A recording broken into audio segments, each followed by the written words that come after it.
Four types of lovers mentioned here. Lovers of self, lovers of money, and verse 4, lovers of pleasure, and lovers of God. Four types of lovers. And only one of them is right. A true Christian must be a lover of God. But instead of being a lover of God, he's going to be a lover of himself.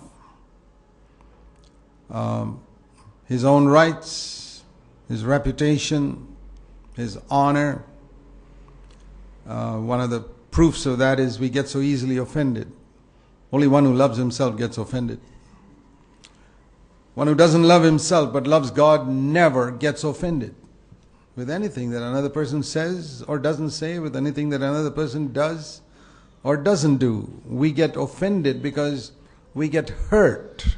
Our self-life gets hurt by the way somebody treated us, by what we heard somebody said about us behind our back. We love ourselves so much. And who are we talking about now? Unbelievers? No. So-called believers who have never understood what it is to take up the cross and put self to death. See, because in the last days there's going to be very little preaching about the cross and death to self-life. It's almost unheard of in most churches today and never heard of in Christian television. And so, when there's no preaching against death to self, self is going to flourish in the lives of many Christians. They won't even know that you cannot follow Jesus if you love yourself. They'll think you can love yourself and follow Jesus. And look at the multitudes of Christians who get offended and hurt and don't even feel that that's a terrible sin. They say, well, somebody did that to me. I have a right to be hurt. Exactly, because you're an unbeliever. You're not a disciple of Jesus. That's why you've got a right to be hurt.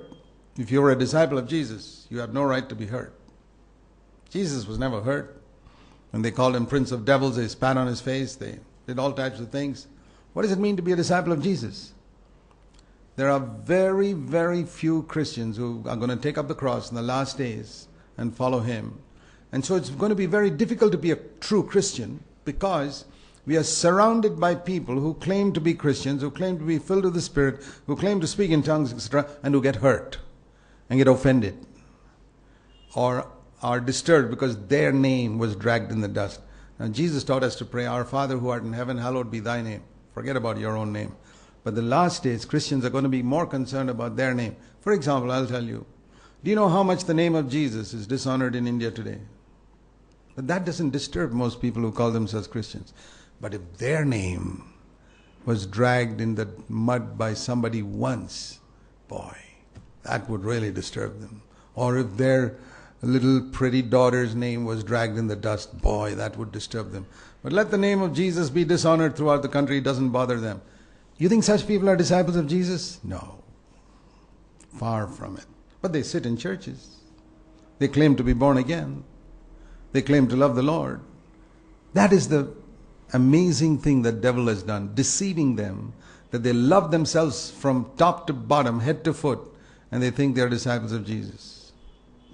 So we can only warn you, nobody can change you from being a lover of self if you don't want to be free from it yourself.